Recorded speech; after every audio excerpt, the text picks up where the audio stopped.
right versus what feels right. You know, I admit this video is taken directly from a chapter in my book, To the Soul, an Inspirational Journey into Living a Successful Life. And the chapter is about temptation.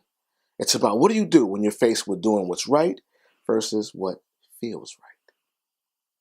Doing what you know is the right thing to do versus what seems like it's a little better, a little fun. What do you do?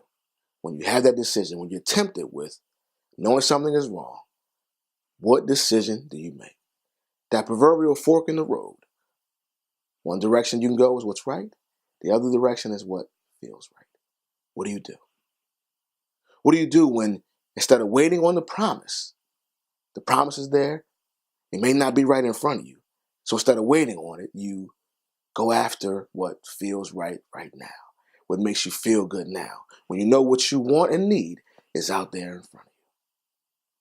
Or when you're striving for success and you see success, you can envision it and everything, but you want to get there faster than the road it's going to take to get there. So you cut corners, you take shortcuts. What's right versus what feels right. So I just got a few things I want to talk about today. The first thing is, when you make the right decision, you need to be a person with integrity. If you're going to choose what's right, then you have to be a person whose character embodies integrity. And integrity is simple.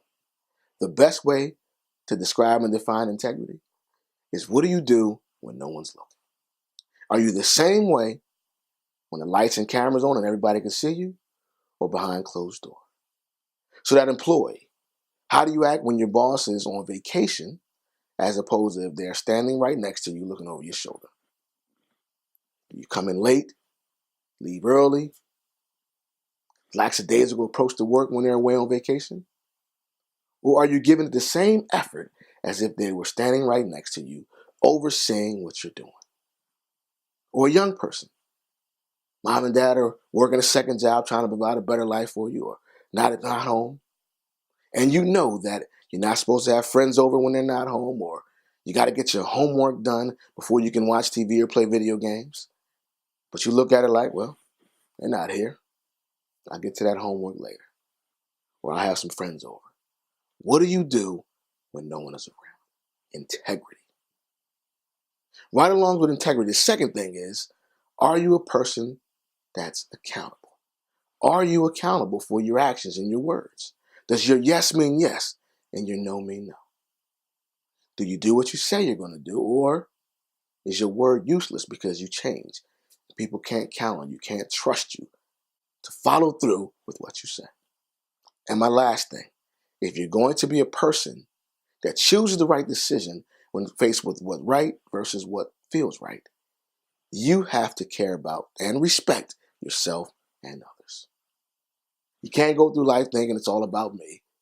So it's not just caring about and respecting yourself, it's about other people. It's who you may hurt with your decisions.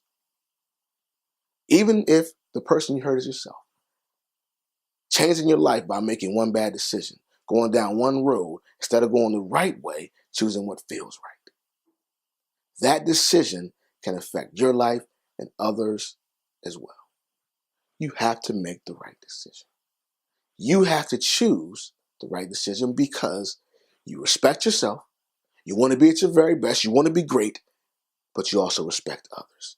You care about others. You don't want to harm or hurt anyone by making the wrong choice, by only focusing on getting what you want, taking shortcuts, and going down the road to what feels good.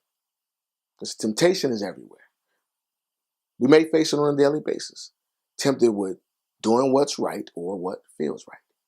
And sometimes it's on a large scale, sometimes it's on a smaller scale. The bottom line is, if you want to be successful, if you want to walk into your anointing, if you want to be great, you have to choose to do what's right. Can't take shortcuts. So you have to be a person of integrity. You have to be a person that believes in and exhibits accountability. And you have to care about others, care about yourself, respect others, and respect yourself. If you follow these three things, when you're faced with that ever-present battle of temptation, When you have the choices of what's right, what feels right, you'll make the right decision and you'll win.